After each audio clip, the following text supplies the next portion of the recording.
There are currently over 1.4 billion people living in China, and about 61.3% of that population are people between the ages of 16 to 59 years. This means that the institutions of higher learning across the country are brimming with young minds, even though they say there's still room for more, especially from Africa. Ifeanyi Ismail Okoro is a young Nigerian who's been living in China for about 5 years. He resumed admission into Hunan Normal University in 2019 to study international business, economics, and trade. Now he's settled in China, helping to run the family business from here. Due to the partnership that I and my family have been having with so many companies here in China, and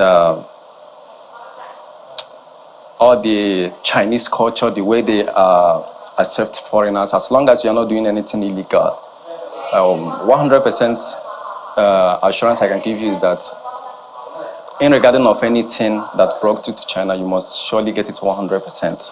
He's not the only success story China displays so proudly. These other African students testify to how studying in China has changed their perception of the Chinese. Particularly, I'm impressed at how China has leveraged its rich cultural heritage for amazing developmental achievements. This is something worth emulating. Bao Yu, Zhongguozhen Mei. This is how my teacher inspired me to further my studies in China. I accepted the challenge to come and experience it for myself.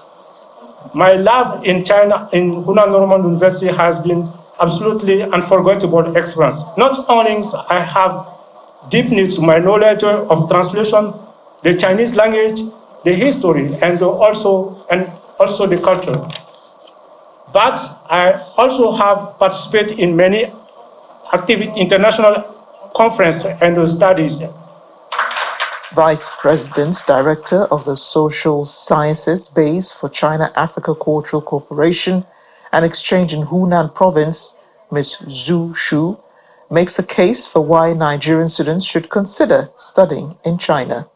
Our university will continue to integrate and work hard to promote China-Africa cooperation in the following areas. The first area, establishing high-end think tanks for China-Africa research to contribute wisdom to exchanges and cooperations in industries, culture, and education between China and Africa.